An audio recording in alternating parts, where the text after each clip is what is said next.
46 గంటలుగా bore బావిలో పడ్డ చిన్నారి కోసం ప్రయత్నాలు కొనసాగుతూనే ఉన్నాయి. అత్యాధునిక కెమెరాలను బోరు బావిలోకి పంపించి చిన్నారి జాడ కోసం ప్రయత్నాలు చేస్తూనే ఉన్నారు. సంఘటనా స్థలంలో సహాయక చర్యలు ఏ విధంగా కొనసాగుతున్నాయో మనం చూస్తూ ఉన్నాం. అక్కడికక్కడే కొన్ని పరికరాలను కూడా తయారు చేస్తున్నారు. ఎన్డీఆర్ఎఫ్, రెవెన్యూ, కలెక్టర్ కూడా మనకి దృశ్యాల్లో కనిపిస్తున్నారు. సంఘటనా స్థలంలో సహాయక చర్యలు ఏ విధంగా కొనసాగుతున్నాయి వివరించడానికి మా ప్రతినిధి ప్రత్యూష ఉన్నారు. ప్రత్యూష, సహాయక చర్యలు ఏ విధంగా కొనసాగుతుంది? ప్రస్తుతం బోరుబావి దగ్గర ఏం జరుగుతోంది?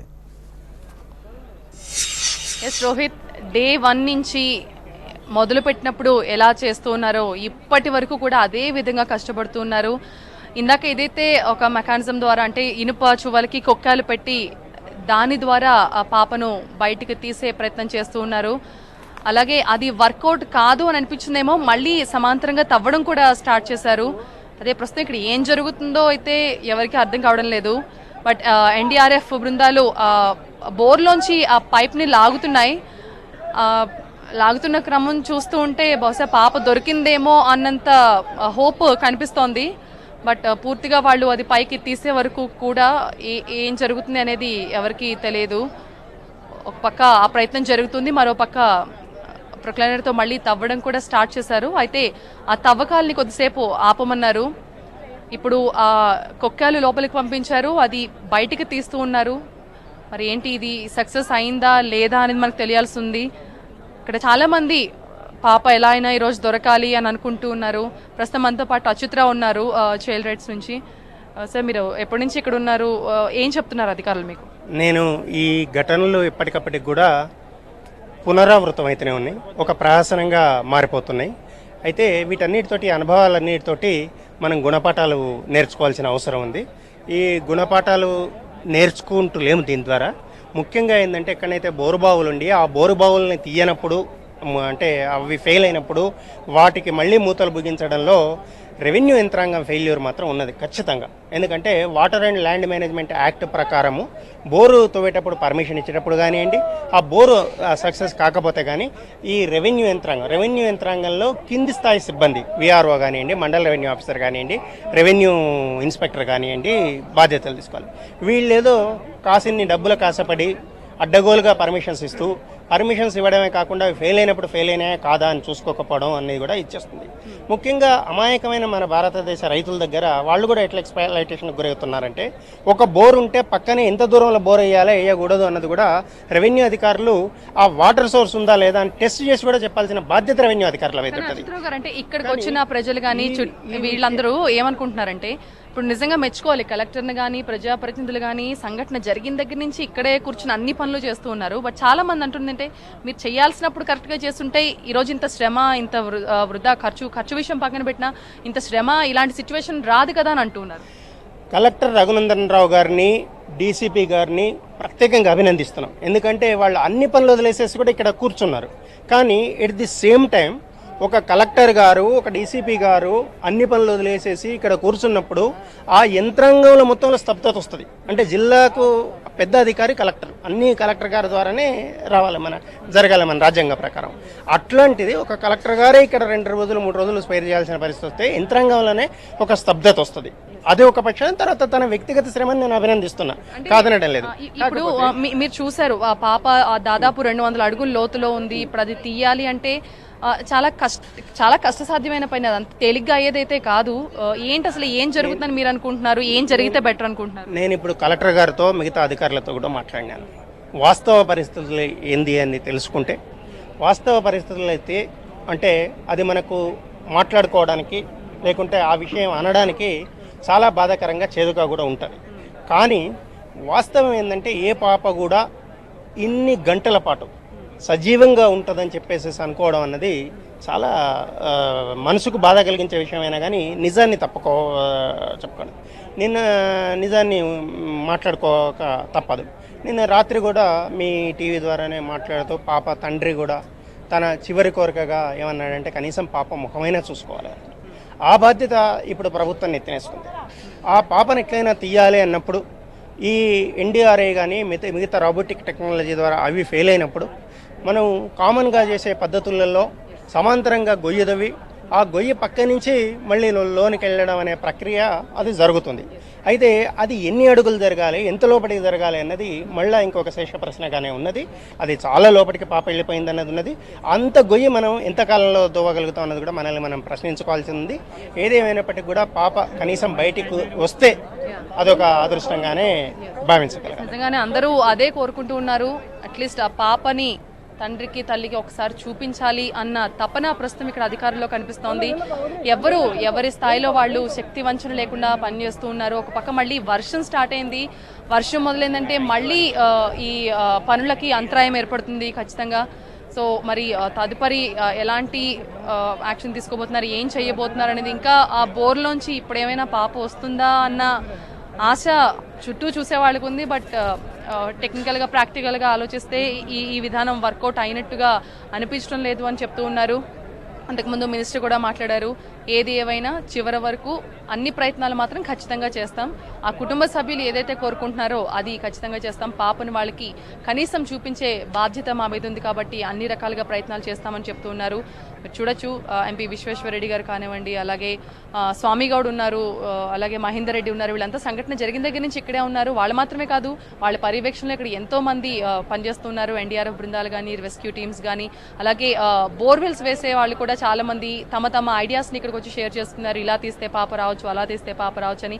బట్ ఇప్పుడున్న టైంలో ఎవరు ఏది చెప్పినా కూడా ఫాలో అవ్వడానికి సిద్ధంగా ఉన్నారు. ఎందుకంటే అల్టిమేట్గా అందరి గోల్ ఒకటే, పాపని బయటికి తీసుకురావాలి, ఆ తల్లిదండ్రులకు ఒకసారి చూపించాలని. ఆ తల్లి అయితే ఇప్పటికీ ఇంకా ఆశ పెట్టుకుని ఉంది. వాళ్ళు చదువుకోలేదు, వాళ్ళకి ఏమీ తెలియదు అసలు ఇక్కడ కలెక్టర్ అంటే ఎవరు, ఆ వచ్చిన మినిస్టర్ ఎవరు, వాళ్ళ పేర్లు కూడా వాళ్ళకి తెలియదేమో బహుశా. అయినా వాళ్ళంతా ఎదురు చూసేది ఒకటే, నా పాపని ఒకసారి నాకు చూపియండి, ఎలా అయినా తీసుకురండి అని అంటున్నారు. ఇక్కడ మహిళా సంఘాల నేత కూడా ఉన్నారు, అరుణ్ జ్యోతి గారు. మీకేమనిపిస్తుంది ఇక్కడ సిచ్యువేషన్ చూసిన తర్వాత? ఏమనిపిస్తుంది మీకు? ఇప్పుడు మన చట్టాలు చేసుకుంటున్నాము, వాటిని పాటించడంలో మాత్రం చాలా ఫెయిల్యూర్స్ కనిపిస్తున్నాయి. ఇది కూడా అదే రకంగా అనిపిస్తూ ఉంది. ఈ బోరు వేయాలి, ఎంత దూరంలో వేయాలి, ఎక్కడ వేయాలి, ఎప్పుడు వేయాలి అనే దానికి సంబంధించినటువంటి చాలా నిబంధనలు ఉన్నప్పటికీ కూడా ఆ పాటించడంలో చేసినటువంటి ఒక చిన్న నిర్లక్ష్యం కారణంగా, దాని మీద తీసుకోవాల్సినటువంటి చట్టాన్ని అమలు చేయకపోవడంలో కారణంగా ప్రతిసారి ఈ బోరు బావుల్లో పిల్లలు పడడం అనే ఘటనలు రిపీట్ అవుతూ ఉన్నాయి. దీని కారణంగా అమాయకమైనటువంటి అభంశుభం తెలియనటువంటి పిల్లలని మనం కోల్పోవడం అనేది జరుగుతూ ఉంది. ఈరోజు అన్ని మీడియా మిత్రులు కానివ్వండి, పోలీసు యంత్రాంగం కానివ్వండి, చుట్టుపక్కల ఉన్నటువంటి ప్రజలు, అదే రకంగా ప్రభుత్వ యంత్రాంగం మొత్తం కూడా దీని మీద కేంద్రీకరించి పనిచేయడాన్ని చాలా అభినందిస్తూ ఉన్నాము. ఆ పాప ఎలాగైనా కానీ దొరకాలి అని చెప్పేసి కూడా కోరుకుంటూ ఉన్నాము. ఏ పద్ధతులలో ఉన్నప్పటికీ దొరకాలి అనేసి కోరుకుంటా ఉన్నాము. అదే పద్ధతులలో ఇంకోసారి ఇటువంటి ఘటనలు జరగకుండా ఉండాలంటే మన ఏదైతే చట్టాలు ఉన్నాయో ఆ చట్టాలని ఖచ్చితంగా అమలు చేయాలని చెప్పేసి కూడా కోరుతాం. Thank you so much Achyutarao గారు అండ్ జ్యోతి గారు. సో అదే ప్రతి ఒక్కళ్ళు అదే అనుకుంటారు, ఇలాంటి ఇన్సిడెంట్ జరిగినప్పుడల్లా ఇదే చివరిదైతే బాగుండు, ఇంకొకటి జరగకూడదు అని అనుకుంటూ ఉంటాం. ఇన్నిసార్లు చూపిస్తూ ఉంటాం, నోళ్లు తెరిచిన బోరు బావుల్ని దయచేసి క్లోజ్ చేయండి, పసిపిల్లల ప్రాణాలు పోకుండా కాపాడండి అని మనం ఎన్నిసార్లు మొరపెట్టుకుంటున్నా, చెప్పిందే చెప్పినా, చూపించిందే చూపించినా ఎవరికైతే అవగాహన రావాలో వాళ్ళలో మాత్రం ఎటువంటి అవగాహన రావట్లేదు అంటానికి ఒక నిదర్శనం మళ్ళీ ఈ ఘటన. అయితే కొన్ని కేవలం చాలా అరుదుగా మాత్రమే ఈ బోర్వెల్స్లో పిల్లలు పడినప్పుడు క్షేమంగా బయటకు తీసిన సంఘటనలు ఉన్నాయి.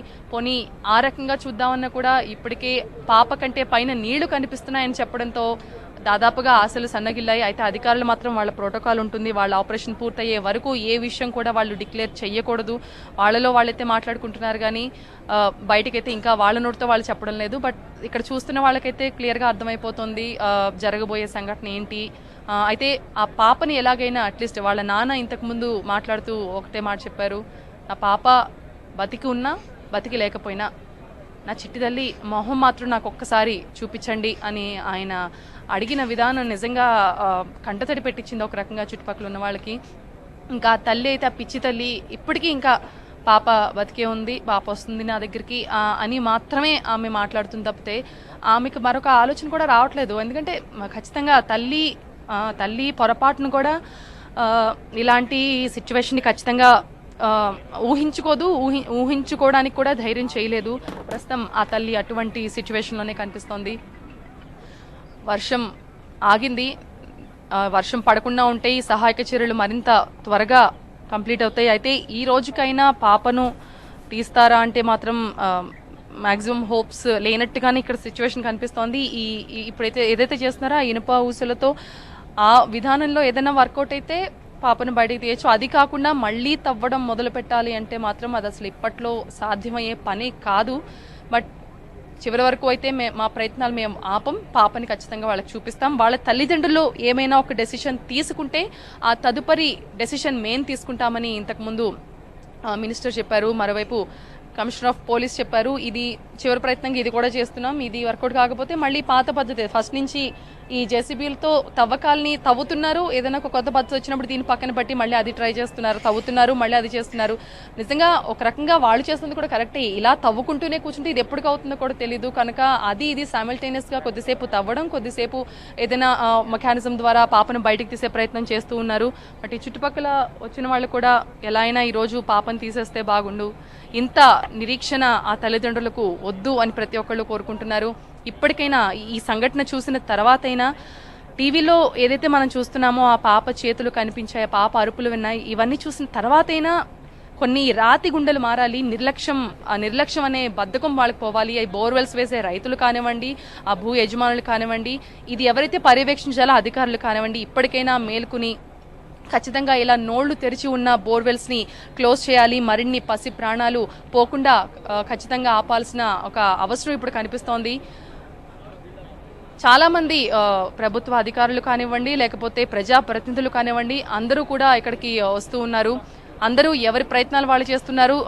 ప్రజాప్రతినిధులు కూడా తమకున్న ఐడియాలు షేర్ చేసుకుంటున్నారు. ఇంతకుముందు విశ్వేశ్వర్ రెడ్డి ఒక ఐడియా చెప్పారు, దాని ప్రకారం ఏమైనా వస్తుందా అని. బట్ అది కూడా అధికారులు వర్కౌట్ చేస్తూ ఉన్నారు. చూద్దాం, ఒకవేళ అలా జరిగితే ఏమైనా ఆ విధానం కూడా ట్రై చేద్దామని చెప్తూ ఉన్నారు. చూడాలి. మళ్ళీ వర్షం మొదలైంది, కొంచెం పెద్ద వర్షమే పడుతోంది. వర్షం పడిందంటే మాత్రం సహాయక చర్యలకు మళ్ళీ ఆటంకం కలిగే అవకాశం కనిపిస్తోంది. ఎస్, లోకల్ ఎమ్మెల్యే మనతో పాటు ఉన్నారు. ఎమ్మెల్యే గారు ఏమంటున్నారు అంటే, చుట్టూ చూస్తున్నా మాకైతే అసలు ఇప్పట్లో అవుతుందా అని ఎక్కడో ఒక మూల ఒక చాలా బాధ కనిపిస్తోంది. ఏమంటున్నారు? మేము కూడా ఇప్పటిదాకా అవుతుందా కాదా అనుకున్నాం, కానీ ఎక్స్ఎమ్మెల్యే కిచెనగర్ లక్ష్మారెడ్డి గారు ఈ బోర్వెల్స్ ఎక్విప్మెంట్ తయారు చేసే ఎక్స్పర్టు, ఆయన వచ్చి కొన్ని 2-3 మెథడ్స్ చెప్పిండు. ఆ మెథడ్ల ప్రకారం తొందరగా అయిపోతుంది, తేలుతుందని ఎక్స్పెక్ట్ చేస్తున్నాం. మళ్ళీ భారీ వర్షం చాలా పెద్దగా వస్తోంది, సహాయక చర్యలు మళ్ళీ ఆపారు. అంటే చాలా మంది చెప్తుంది ఏంటంటే, మనం ఇంత టెక్నాలజీ అందుబాటులో ఉంది కదా, ఒక పాపని ఎందుకు తీయలేకపోతున్నాం అనేది చాలా మంది అడుగుతున్న ప్రశ్న. ఏం చెప్తారు మీరు? ఇది అందరికీ పాపను క్షేమంగా తీయాలని అందరికీ ఉండే, కానీ నిన్న మధ్యాహ్నం నుంచి తేలిపోయింది. కానీ అది మళ్ళా ఈ సాయిల్ హెవీ రాక్ సాయిల్ కావడంతో దాంతో ఇబ్బంది అయింది. దాన్ని తీయడానికి చాలా ఇబ్బందిగా ఉన్నది. తప్పకుండా అది ఎక్విప్మెంట్ ఇక్కడైతే వర్షం కొంచెం పెద్ద వర్షమే పడుతోంది. మరి కొద్ది సేపట్లో మళ్ళీ ఇక్కడ నుంచి అప్డేట్స్ అందిస్తాము ఏం చేస్తారనే విషయంలో. ఓ టు స్టూడియో. రైట్ ప్రత్యూష, ప్రస్తుతం సహాయక చర్యలు పకడ్బందీగా కొనసాగుతున్నాయి, విస్తృతంగా కొనసాగుతున్నాయి యుద్ధ ప్రాతిపదికన. అండ్ ఎంపీ విశ్వేశ్వరరెడ్డి ఇచ్చిన ఒక ఐడియాను కూడా పరిగణలోకి తీసుకునే ఆ పద్ధతిలో కూడా వాళ్ళు ప్రయత్నం చేస్తున్నారు. బోరుబావి లోపల ఎలాంటి దృశ్యాలు ఉన్నాయో అధునాతన కెమెరాను, మ్యాట్రిక్స్ కెమెరాను పంపించిన తర్వాత లభ్యమైన దృశ్యాలు మనకు కనిపిస్తూ ఉన్నాయి. వర్షం ఇప్పుడు కొంచెం సహాయక చర్యలకు ఆటంకం కలిగించే అవకాశం ఉంది. అయినప్పటికీ సహాయక చర్యలు కొంచెం మందగించొచ్చేమో, కానీ సహాయక చర్యలను అయితే మాత్రం ఆపేసే ప్రసక్తి లేదని చెప్తున్నారు. అండ్ పాప ముఖాన్నైనా చూడాలి అని ఆ తండ్రి కోరుకుంటున్నాడు. లోపల బోరుబావి లోపల నీళ్లు వచ్చేస్తూ ఉండటంతో పాప ఎలాంటి పరిస్థితుల్లో ఉంటుంది అని ఆందోళన అయితే పెరుగుతోంది. ఎలాంటి విషయాన్నైనా జీర్ణించుకునే స్థితిలో ఉండాలి అని తల్లిదండ్రులకు ధైర్యాన్ని చెబుతున్నారు. ఎందుకంటే లోపల వాటర్ ఫ్లో ఏ విధంగా ఉందో బోరుబావి లోపల దృశ్యాలు చూస్తుంటే మనకి స్పష్టంగా కనిపిస్తోంది. ఇప్పటికే 46 గంటలు దాటిపోయింది. కొన్ని వందల అడుగుల లోతులో, ఇంచుమించు 200 అడుగుల పైబడి లోతులో పాప చిక్కుకుపోయి ఉంది. కాబట్టి కొంచెం వాస్తవాన్ని గ్రహించాలి అన్న వాస్తవాన్ని అంగీకరించాలి అన్న ఉద్దేశంలోనే ఉన్నారు. పైకి చెప్పకపోయినా వాస్తవాన్ని అంగీకరించాలి అన్న ఉద్దేశంలో ఉన్నారు. అయినప్పటికీ కూడా పాపను ఎలాంటి పరిస్థితులు ఉన్నా పాపనైతే తల్లిదండ్రులకు చూపించాలి అన్న ఉద్దేశంతోనే ఇప్పుడు సహాయక చర్యలు కొనసాగుతున్నాయి.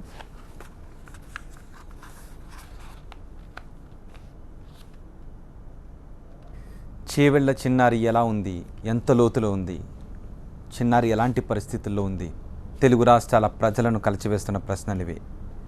బోరుబావులో దాదాపు 180 అడుగుల దగ్గర నీరుందని భావించారు. అక్కడ దృశ్యాలు చూస్తూ ఉంటే నీటి ప్రవాహం లోపల నీటి ఊట ఏ విధంగా ఉందో మనకి బోరుబావిలో స్పష్టంగా తెలుస్తోంది. బోరుబావి లోపలికి నీళ్లు వస్తున్న దృశ్యాలు అక్కడ కనిపిస్తూ ఉన్నాయి. కానీ పాప జాడ మాత్రం కనిపించలేదు. ఇంకెంత లోతులో పాప ఉందో. సహాయక చర్యలు అక్కడ ముమ్మరంగా కొనసాగుతున్నాయి. ఆడుకుంటూ నవ్వుతూ చిందులేస్తూ ఉన్న చిన్నారి ఈ బోరుబావిలో పడిపోయి 47 గంటలు కావస్తోంది.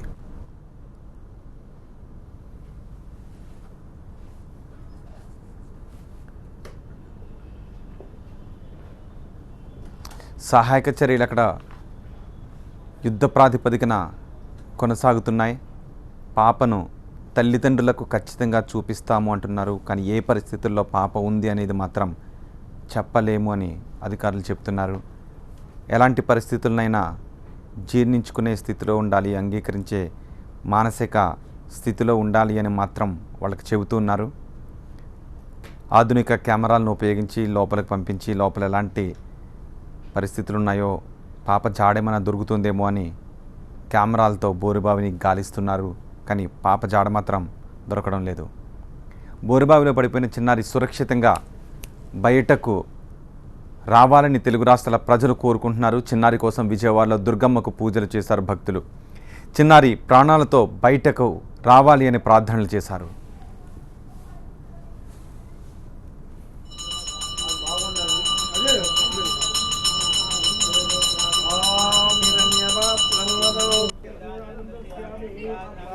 బోరుబావిలో పడిపోయిన చిన్నారి సురక్షితంగా బయటకు రావాలని తెలుగు రాష్ట్రాల ప్రజలు కోరుకుంటున్నారు. చిన్నారి కోసం విజయవాడలో దుర్గమ్మకు పూజలు చేశారు భక్తులు. చిన్నారి ప్రాణాలతో బయటకు రావాలని ప్రార్థనలు చేశారు.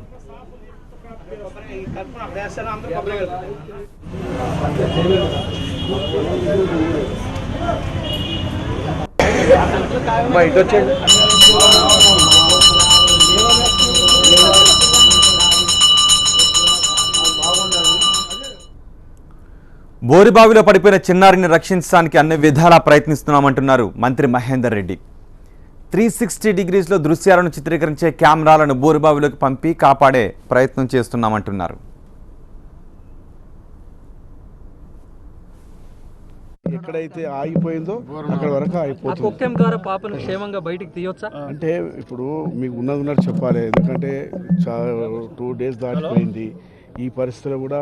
ఎందుకంటే నిన్న 12 గంటల వరకు కూడా ప్రాణంతో ఉంది పాప. ప్రాణంతో ఉండి మరి ఆ కదలికలు కూడా గమనించాం, నేను కూడా చూసినాం, అందరూ చూసినారు. కానీ ఎప్పుడైతే మోటారు పైకి తీసిన తర్వాత పక్కకు ఉందా మరి లోపల ఉందా గుర్తులేదు పరిస్థితిలో ఉన్నది. అంటే పాప తెలిసినంత వరకు బతుకుంటే పర్లేదు దేవుని దయతోటి. కానీ ఏ పరిస్థితి అన్నా మరి అతుకపోయి పక్కకు ఉంటే ఇబ్బంది అవుతుంది కాబట్టి అది కూడా చూస్తున్నాం. లాస్ట్ అటెంప్ట్ వచ్చా సార్? లాస్ట్ అటెంప్ట్ అంటారా దీన్ని? ఎట్లా అంటారు అంటే ఇంకా ఉన్నాయి, ఇంకా మళ్ళీ కూడా నైట్కు వేరే పిలిపిస్తున్నాం రకరకాలుగా. ఇప్పుడు ఒకదనుకుంటే ఒక విధంగా రకరకాలుగా ప్రయత్నం చేస్తున్నాం. ఎలాగైనా పాపను బయటికి తెస్తాము, ఎట్టి బస్సులో ఎలాగైనా పాపను బయటికి తీసుకొస్తాం. అది పాప ఎక్కడ ఉందో తెలుస్తలేదు. ఎన్ని టీంలు ఇప్పుడు ఇందులో ఒక 6-7 టీంలు పాల్గొన్నాయి. మళ్ళీ కూడా 2వ టీం. ఇప్పుడు మళ్ళీ కూడా ఏం చేస్తున్నాం అంటే మళ్ళీ బయట నుంచి కూడా కొన్ని కెమెరాలు నేరుగా భూమిలో కొన్ని సైడ్లో చూసే కెమెరాలు వస్తున్నాయి. మా ఎంపీ గారు ఇప్పుడు తెప్పించినారు, ముంబై నుంచి వస్తున్నాయి. అది కూడా 1-2 గంటలో కెమెరాలు వస్తాయి.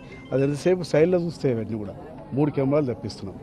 ఇప్పుడు నేరుగా పోయే కెమెరా ఒకటి ఉంది. సైడ్లో ఎక్కడైనా పాప అతకపోయి ఉందనుకో, ఫ్రెష్ఫుల్గా దాన్ని గుంజినారు కాబట్టి ఎక్కడైనా అతికి, ఎందుకంటే మట్టి మెత్తగా ఉంటుంది కాబట్టి ఎక్కడైనా ఆగిపోయి ఉంటే కూడా ఆ కెమెరాలు తెప్పిస్తున్నాం. ఎందుకంటే సైడ్లో కూడా ఎక్కడైనా చూసి ఏ పాయింట్ దగ్గర ఎక్కడైతే ఉందో అక్కడ దాకా మళ్ళీ వేరే ప్లాన్ చేసి మాట్లాడినాం. పేరెంట్స్ తోటి మార్నింగ్ మాట్లాడినాం, ఇంతకుముందు కూడా మాట్లాడినాం. ఎందుకంటే పరిస్థితి దేవుని దయతో బతుకుంటే పర్వాలేదు, అందరం కూడా కోరుకుంటాం. సుమారు 47 గంటలు కావస్తుంది, పాప ఆచూకీ మాత్రం దొరకట్లేదు. సుమారు 6-7 టీములు అవిశ్రాంతంగా శ్రమిస్తూనే ఉన్నాయి పాపను బయటకు తీసుకుని రావడానికి.